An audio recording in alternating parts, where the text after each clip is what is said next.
Sejam todos bem-vindos, né? Vamos iniciar aqui esse nosso vídeo aqui. Nós vamos tratar aqui de um exercício sobre sapatas de divisa, né?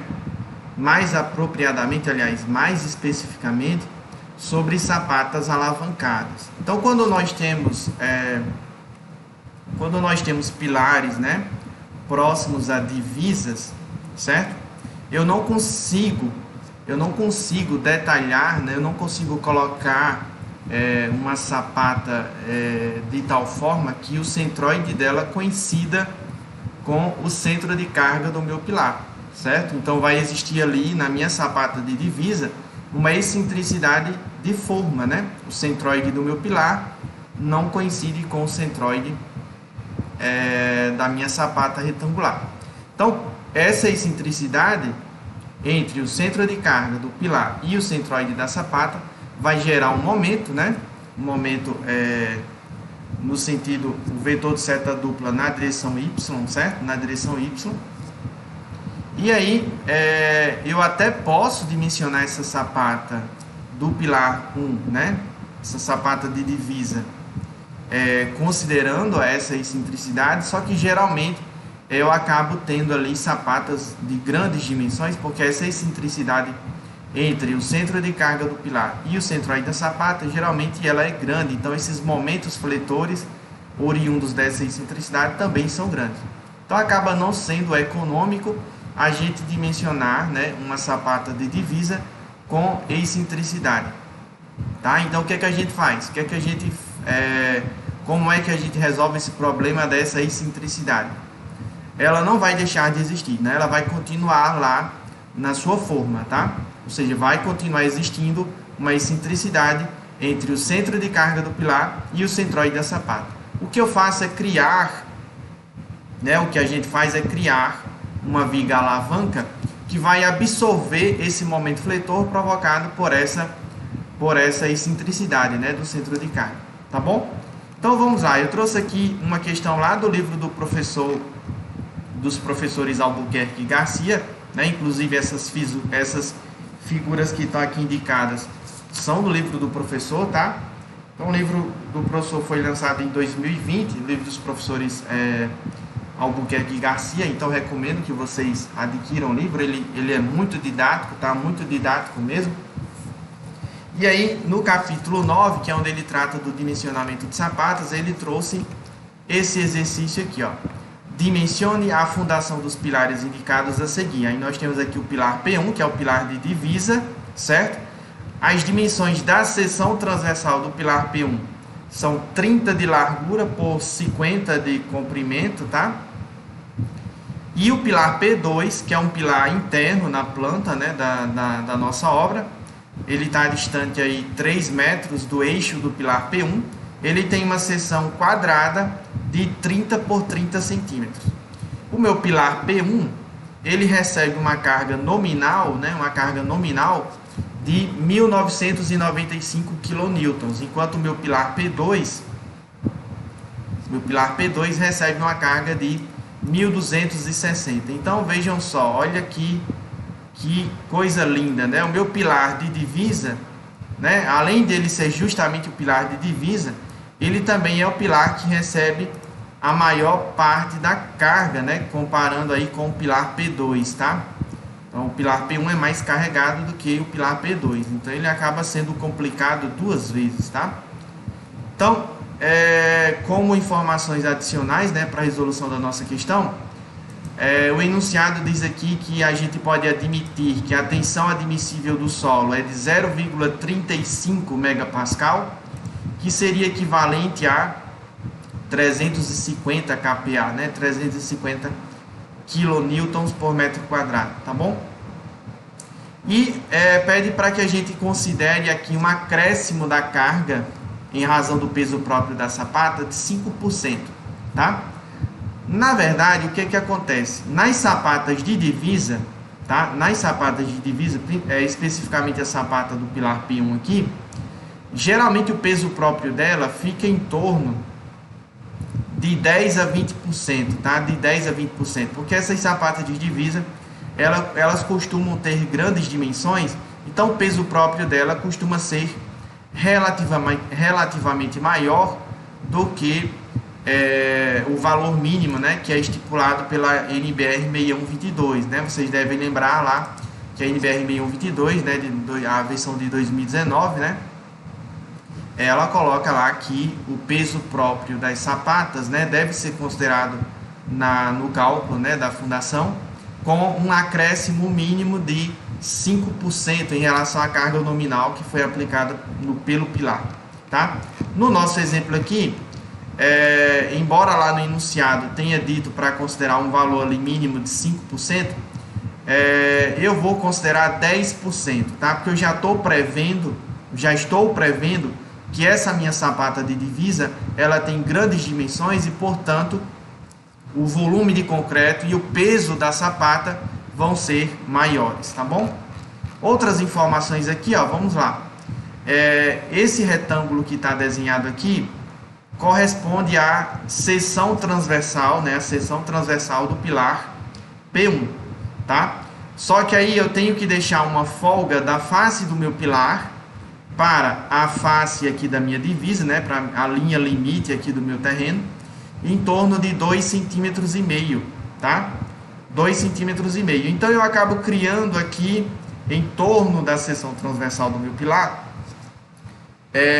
4 folgas, né, de 2,5 cm para cada uma das faces do meu pilar.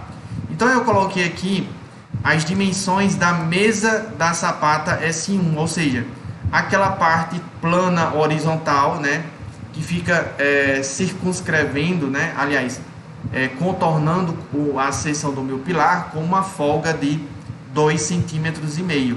Então, como o meu pilar P1 tem 30 por 50, né, 30 por 50, se eu acrescento 2,5 cm de folga para cada uma das faces, então, na menor dimensão, né,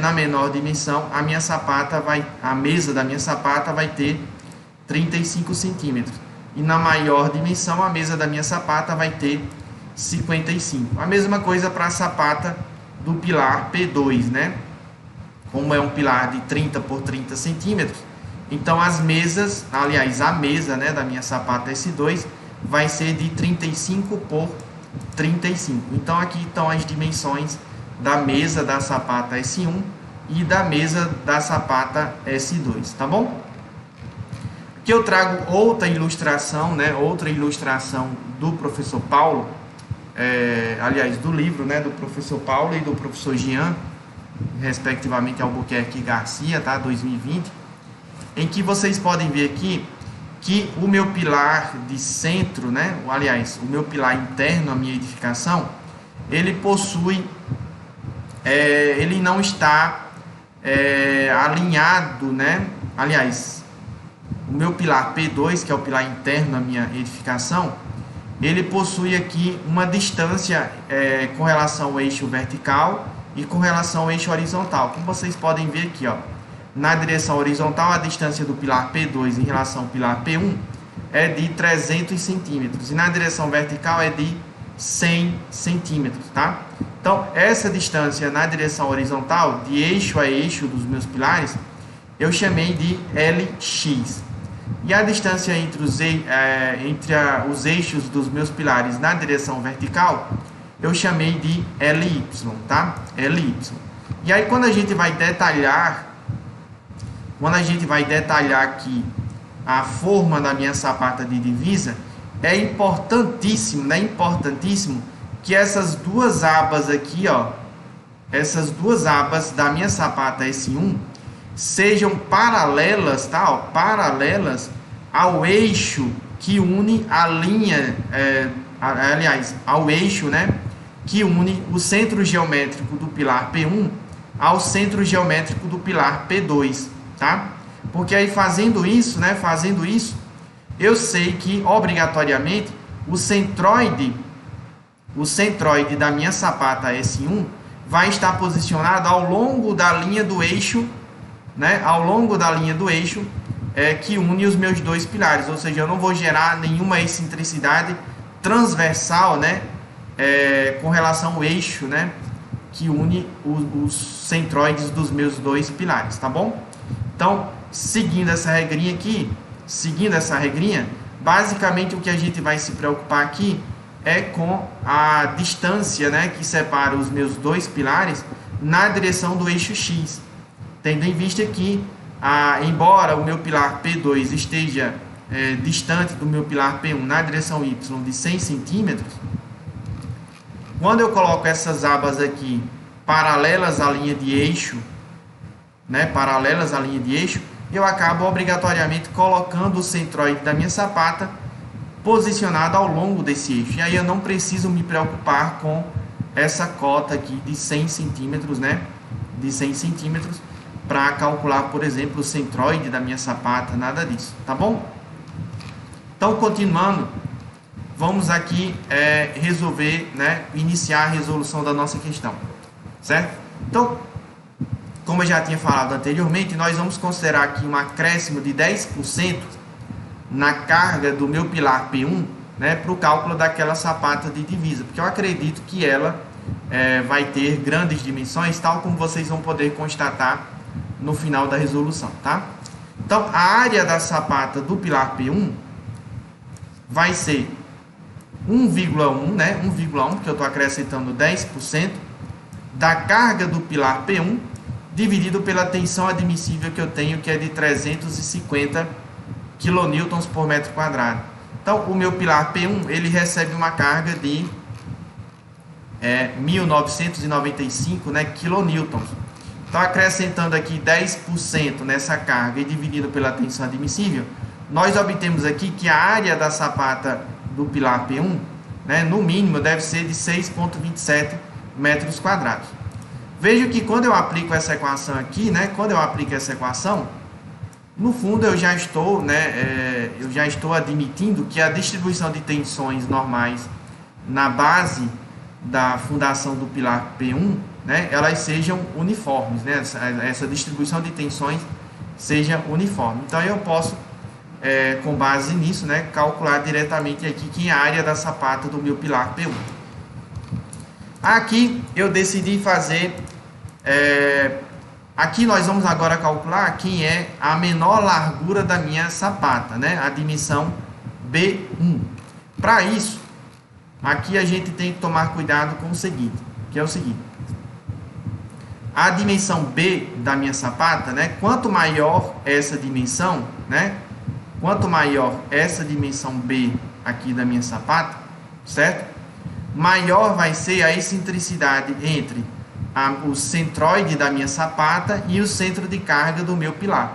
Então eu tenho que tomar muito cuidado para não aumentar exageradamente a largura B da minha sapata, né, a menor largura, porque eu posso aumentar a excentricidade e, né, ao aumentar essa excentricidade da minha sapata,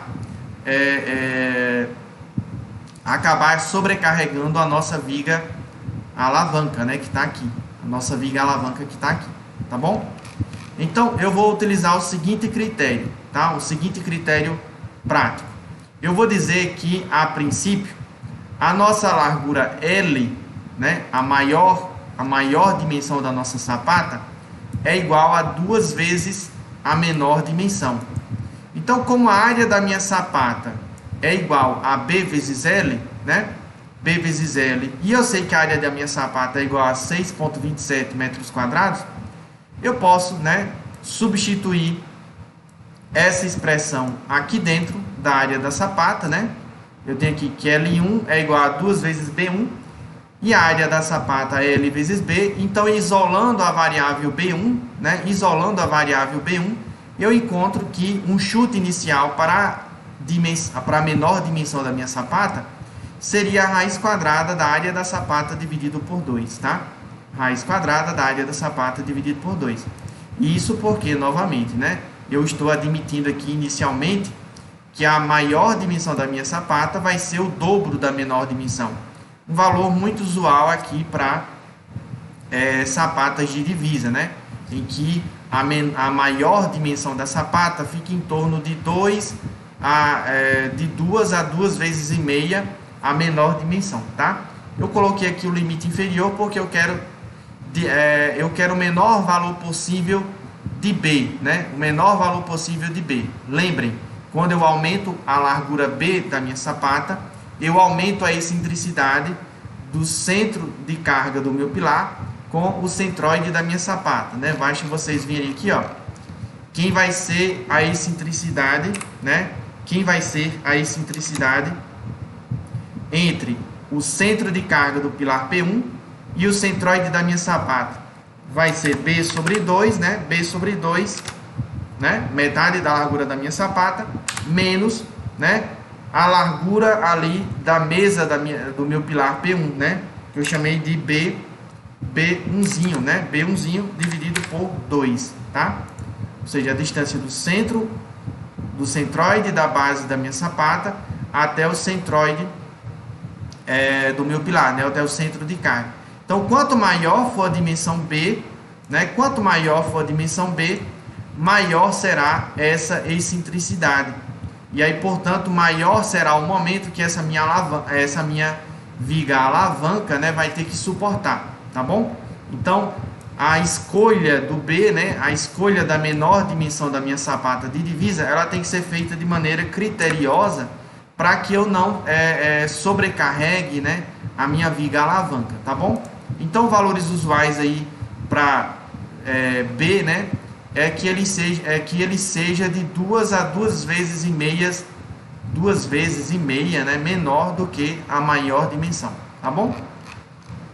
Então, como eu falei, se eu colocar aqui que a maior largura da minha sapata, o L, é 2 vezes a menor dimensão, eu vou obter que o meu B1 vai ser igual a 1,77. Eu vou arredondar aqui, né, para múltiplos de 5 centímetros e vou admitir que a largura B da minha sapata de divisa vai ser de 180 centímetros, né? Múltiplos de 5 centímetros. E aí, como eu disse inicialmente que o meu L seria 2 vezes B, então se o meu B é 180, então o meu L vai ser 360 centímetros, tá bom? 360 centímetros. Com isso, gente, ó, se eu sei quem é o meu B e sei quem é o L da minha sapata de divisa, eu posso calcular aqui quem é a área da minha sapata, né? A área da sapata com o valor real, né? Que seria 6,48 metros quadrados. Esse valor é maior do que o valor que a gente calculou inicialmente com base na tensão admissível do meu solo, tá bom? Então, continuando, vamos determinar aqui, ó, quem é a excentricidade, né? Agora que eu sei quem é a largura B da minha sapata, né? Agora eu sei quem é o B, eu vou determinar agora quem é a excentricidade, ou seja, a distância do centro de carga do meu pilar até o centroide da minha sapata. Ou seja, a distância da carga P1, que vem do meu pilar P1, para reação na base da minha sapata, tá? Então aqui eu estou apresentando para vocês um esquema estático, né? Segundo a direção X aqui, ó, segundo a direção X, certo? Em que eu tenho aqui a carga do meu pilar P1, eu tenho a reação na base da sapata S1, a reação na base da sapata S2 e a carga que vem do pilar P2. Então existe aqui uma excentricidade entre essa carga, né, que vem do pilar P1 e a reação na base da sapata, que é igual a E, né? Chamei de E aqui na minha simbologia. Quem vai ser esse E subscrito 1, né? E subscrito 1. Tá bom? Vai ser igual a metade da largura da minha sapata, que foi de 180 centímetros. Então, metade vai dar aqui 90 centímetros, né? 90 centímetros. Menos metade da largura da mesa do meu pilar, né? Lembrem que a mesa do meu pilar é justamente a seção transversal do meu pilar mais a folga de 2,5 centímetros para cada um dos lados. Então, essa minha excentricidade aqui, né? Daqui dessa linha até essa linha aqui vai ser de 72,5 centímetros, né? 72,5 centímetros. Então, quando eu aplico essa carga nesse ponto, excentricamente em relação ao centroide da sapata S1, né, isso aqui acaba gerando um binário que tenta rotacionar essa minha viga alavanca, né, tenta rotacionar essa minha viga alavanca, de tal maneira que eu tenho a possibilidade de que essa reação aqui, né, aliás, eu tenho a possibilidade de que a base da minha sapata do pilar P2 possa levantar um pouco, né, possa sofrer ali um alívio de carga, tá bom? Então, eu tenho aqui os meus dois dedos aqui, ó, representam o centroide do pilar, aliás, o centroide da sapata S1. Eu aplico a carga do pilar P1 e aí na outra extremidade o que é que acontece? Acontece que há a tendência, né, de levantamento da sapata S2, né? A tendência de levantamento da sapata S2, certo? Então, quem combate aqui, quem vai combater e transmitir esse momento para quem vai combater esse momento, né? Aí absorver ele, tá? Vai ser justamente a minha viga alavanca, né? A minha viga alavanca, certo? Então, em algumas situações, dependendo dessa excentricidade aqui, tá? Eu posso ter um grande alívio de carga na sapata S2, de tal forma que ela possa perder o contato com o solo, tá? Ela possa perder aqui o contato com o solo. Tudo bem? Essa é uma verificação que a gente vai fazer quando a gente for dimensionar a sapata S2. Nesse primeiro vídeo a gente vai tratar somente do dimensionamento da sapata S1. Então nós já sabemos quem é B, né? A menor dimensão da sapata, certo? Já sabemos que é a excentricidade. Agora nós vamos descobrir quem é a reação, né? Quem é a reação que vai para a base da sapata de divisa, né? Então, como essa carga está aplicada excentricamente em relação ao centroide aqui da sapata S1, vai existir aqui uma sobrecarga, né? Uma carga adicional nessa minha sapata de divisa, certo? Como é que eu posso obter quem é essa reação que vai para a minha sapata de divisa, né? Basta eu fazer aqui equilíbrio de momentos em relação à sapata interna, né, ao centroide, ou seja, em relação a esse eixo aqui, ó.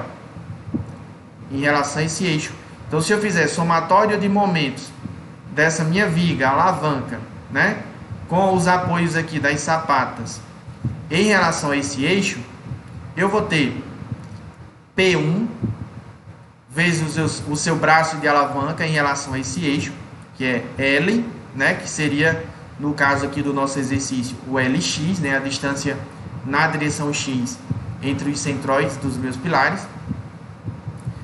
admitindo aí que o momento no sentido anti-horário seja positivo. Então eu tenho aqui P1 vezes L positivo, menos R1, né, R1 que multiplica L menos E, né, vai ser o braço de alavanca da minha carga, da reação da minha sapata S1 em relação a esse eixo, né? L menos E, né? L menos E.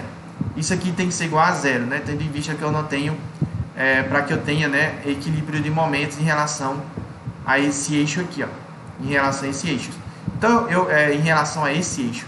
Então, eu descubro aqui, ó, que a minha reação R1, né? A minha reação R1 vai ser igual a P1 que multiplica L menos E, né? Lembrando, L é a distância entre centro, né? Entre centro de cargas dos meus dois pilares na direção horizontal, né? Na direção X. E o E é a excentricidade entre o centro de cargas do pilar P1 e o centroide da sapata S1. Vejam que quanto maior aqui, ó, quanto maior for essa excentricidade, tá?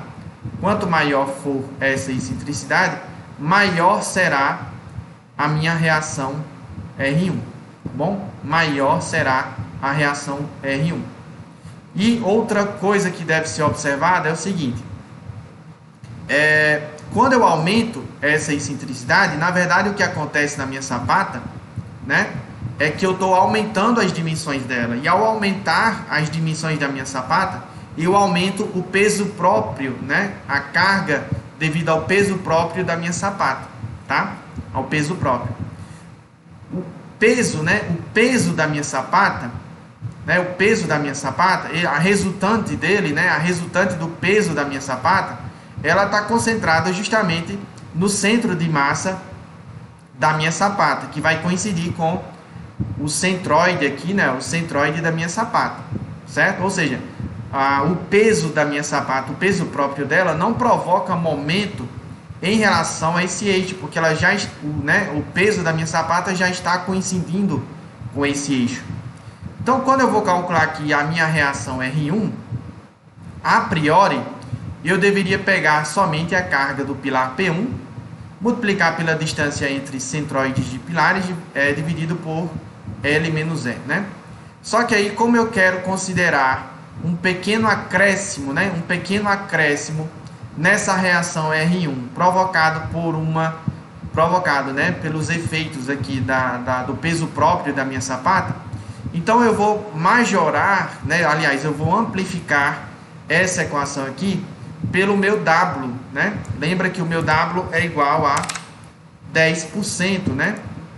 Significa que eu estou aplicando ali, eu estou amplificando a carga do meu pilar P1, aliás, os efeitos dela, né, na minha sapata S1 em 10% para considerar o peso próprio. Mas isso não quer dizer, tá? Tomem cuidado. Isso não quer dizer que o peso próprio da minha sapata provoque momento em relação ao centroide da minha sapata, tá? Não é isso. Eu apenas estou ampliando, né? Apenas ampliando a carga do pilar P1 para ter uma estimativa de qual seria a reação no pilar P1, considerando aqui que eu tenho um peso próprio da minha sapata que deve estar em torno de 10% da carga do pilar P1, tá? Então, fazendo os cálculos aqui, a gente obtém que R1 é igual a 2.893,85 kN, tá bom? Então, eu acredito que o vídeo já se prolongou significativamente. Então, nós vamos dividir esse nosso exercício em 3 partes, tá bom? Em 3 partes. Vejo vocês na próxima apresentação. Fiquem com Deus e até a próxima.